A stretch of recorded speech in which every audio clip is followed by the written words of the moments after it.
নওশাদ সিদ্দিকী জোর গলায় কি বলল শুভেন্দু অধিকারীকে? হিন্দু মুসলমান নিয়ে রাজনীতি করতে চাইছেন। ভিডিওটা অবশ্যই একটু শুনে যাবেন। শুভেন্দু আব্বাস সিদ্দিকী নওশাদ সিদ্দিকী ভাইজান কি বললো একটু শুনে যাবেন। দেখেন শুভেন্দু বাবু, আপনি কান খুলে শুনে রাখুন। আপনি পাড়াতে পাড়াতে গিয়ে শহর থেকে মফস্বল পর্যন্ত মানুষের কানে বিষ ঢুকিয়ে দিয়ে হিন্দু মুসলমানের রাজনীতি করতে চাইছেন। যদি সত্যি আপনি হিন্দুর ভালো চান, ওই তিলোত্তমার ধর্মীয় পরিচয় কিন্তু মুসলমান নয়। ওই তিলোত্তমাকে অন্তত আগে বিচার পাইয়ে দেবেন। এই ভিডিওটা ভাই অবশ্যই একটু বেশি করে শেয়ার হবে। কথাগুলো একটু শুনে যাবেন ভাইজানের। কান খুলে শুনে রাখুন শুভেন্দু বাবু। অন্তত ওই হিন্দুটার বিচারটা পাক। আপনাদের অসুবিধা হবে ওই হিন্দু বিচার পেলে? আমার তো অসুবিধা হবে না, আমি খুশি হবে। আমি মনে করি আমার বাড়ির একজন মহিলা সদস্যা, আমার পরিবারের বাইরে ওনাকে আমি মনে করি না, তিলোত্তমাকে। যাক, তাহলে ও ঠিক ঠিক করে হাসছে শুভেন্দু অধিকারী। কেন বলুন তো? শুভেন্দু অধিকারী ভালো করে জেনে গিয়েছে ওই হিন্দু হিন্দু করলে ওকে কেউ ভোট দেবে না। ওর কথা শুনে ওনার কথা শুনে বিশ্বাস করে কোনো হিন্দু ভোট দেবে না। কারণ যে 2016 সালে, 17 সাল, 18 সালে, ইভেন 19-20 সাল পর্যন্ত দিদিমণি করেছিল, আর এই কি বলে মুসলমান করেছিল। ও আজকে হিন্দুদের বড় রক্ষাকর্তা হয়ে উঠেছে। নিজের জন্য না, হিন্দুদের জন্য। হিন্দুরা ভালো বোঝে, তাই না? ও নিজের জন্য তখন হিন্দু সেজেছে। ও কালকে যদি এখানে সুযোগ না পায়, আবার দিবেন মাথায় আরবিয়ান জুব্বা লাগিয়ে, মাথায় পাগড়ি বেঁধে আরবিয়ান জুব্বা পরে ইয়া হাবিবি করবে। ও হিন্দু ভাইরা ভালো জানে, বুঝতে পারছেন না? তো ওর দেখলে শুভেন্দু অধিকারী হিন্দু করলে ভোট পাওয়া যাবে না, ইমোশনাল করতে হবে। এই হিন্দুদের মেরে ফেললো, ও হিন্দুদের মেরে ফেললো, ভুল ভাল ভিডিও ছেড়ে হিন্দু মুসলমানের মধ্যে বিভেদ। বাংলাদেশের ভিডিও এখানে চালাচ্ছে, বুঝতে পেরেছেন? কারো খারাপ লাগছে নাকি? ভিডিওটা শেষ অবধি না দেখলে স্কিপ করবেন না, দেখেন ভিডিওটা। থাকতে পারে দাদার অনুগামী, থাকতে পারে দিদির অনুগামী, থাকতে পারে। আমার কিচ্ছু করার নেই ভাই। আমি একটু হক কথা বলবো, কারো যদি জলে কিচ্ছু করার নেই, দোকানে বাম কিনে লাগিয়ে নেবেন একটু। তবে অনুরোধ করব, বক্তব্য শুনুন, ঘরে গিয়ে বালিশ মাথায় দিয়ে একটু চিন্তা করবেন যে নওশাদ ভাইজান আসলো, যে কথাগুলো বলে গেল, ভুল কথা বললো কি ঠিক কথা বললো। তাহলে এখন ওয়াকাফ নিয়ে একটু হিংসা করিয়ে দাও, হিন্দু মুসলমান করিয়ে দাও। করালে কি হবে? মানুষ সেটা ভুলে যাবে। এখন ভোটের রাজনীতি হবে। বিজেপিও ফিক করে হাসছেন শুভেন্দু অধিকারী, সুকান্ত মজুমদাররা ওইদিকে কালীঘাটও হাসছে। কি বলেন তো? বিভাজনের রাজনীতি হচ্ছে। যত বিভাজনের রাজনীতি হবে, এই দুটো দলের তত লাভ হবে। যত বিভাজনের রাজনীতি হবে, মানুষ তত ক্ষতিগ্রস্ত হবে, আর ওদের লাভ ততটা হবে। ওরা কি দেখছে? মুসলিম ভোট আলাদা হবে, হিন্দু ভোট আলাদা হবে, হিন্দু ভোট কিছু নিয়ে নেব দুজনের মধ্যে। আমরা সরকারে থাকবো, বিরোধীতে থাকবো।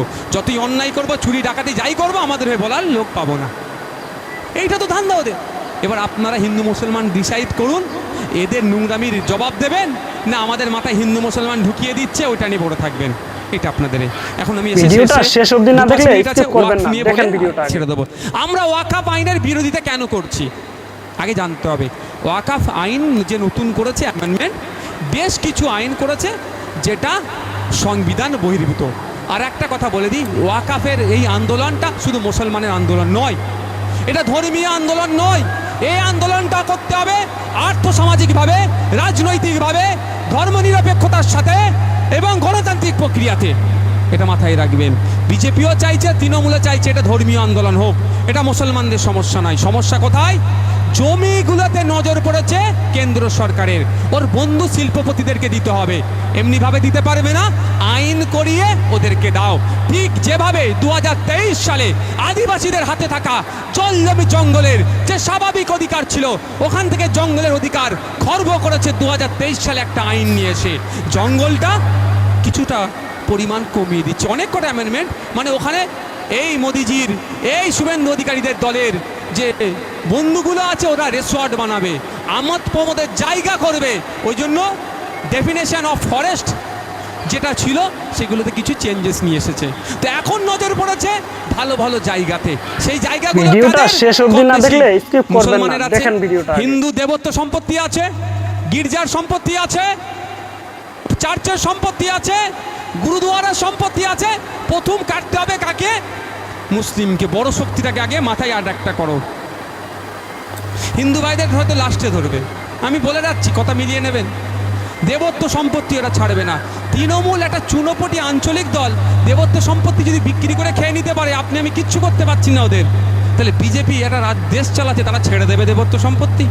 যাক, কেন আমরা বিরোধিতা করছি? বেশ কিছু আইনের পরিবর্তন নিয়ে এসেছে, ওয়াকফ সম্পত্তিটা তারা ধ্বংস করে দেবে, আর ভবিষ্যতে ওয়াকফ করার আর সেই জায়গাটাও রাখছে না। কেন জায়গা রাখছে না? আইনের মধ্যে বলা আছে আপনি কম করে 5 বছর প্র্যাকটিসিং মুসলিম হতে হবে, তারপরেই আপনি দান করতে পারবেন। এবার প্র্যাকটিসিং মুসলিম কে? সার্টিফিকেটটা কে দেবে ভাই? আমি 5 বছর ধরে প্র্যাকটিসিং মুসলিম, এই সার্টিফিকেটটা কে দেবে? আমি যদি 5 বছর পরে গিয়ে আমি ডিস্ট্রিক্ট কালেক্টরকে বললাম যে স্যার আমি 5 বছর ধরে ইসলামে আছি, আমি অফ করতে চাই, কালেক্টর আমার মুখের দিকে তাকিয়ে বলবে আজকেই তো আপনি ফজরের নামাজ পড়ে আসেননি, বলে দিতে পারে তো? তাহলে এটা প্রমাণটা করতে পারবো? এই যে রমজান মাস গেল, আপনি 27টা রোজা রেখেছেন, বাকি রোজাগুলো ছেড়ে দিয়েছেন, কি করবেন আপনি? আপনার দাড়িটা ঠিকঠাক হয়নি, আপনার নামাজ পড়ছেন, কপালে দাগ কোথায় বলতে পারো তো? এই ধরনের উদ্ভট আইনের পরিবর্তন নিয়ে এসেছে, যেটা আগে ছিল না। এই জন্য আমরা বিরোধিতা করছি। অন্য ধর্মের ধর্মীয় প্রতিষ্ঠানের জন্য আইন আছে। আমি আপনাদের বলে রাখি, একটা ভুল বুঝাচ্ছে আমাদের মধ্যে, হিন্দু মুসলমান ভাইদের মধ্যে বিভেদ তৈরি করতে চাইছে যে মুসলমানদের জন্য ওয়াকফ বোর্ড, হিন্দুদের জন্য কি? হিন্দুদের জন্য আছে কি টেম্পেল, দেবত্ব সম্পত্তি, টেম্পেল মন্দিরের জন্য আইন আলাদা আছে। দা উত্তরপ্রদেশ কাশী বৈশ্বনাথ টেম্পেল অ্যাক্ট 1983 সালে তৈরি, এটা 1985 সালের তো সবাই প্রত্যেকটি ভাই লোকদের অনুরোধ, এই ভিডিওটি যদি লাইক না করেন তাহলে আইনে কি বলা আছে? অবশ্যই একটু বেশি পরিমাণে শেয়ার করে দিবেন ভাই, প্রচুর পরিমাণে একটা অর্ডিনারি আইন 12 বছর ধরে এই জায়গায় যদি কেউ বসবাস করে, জায়গার মালিক নয় কিন্তু সত্তার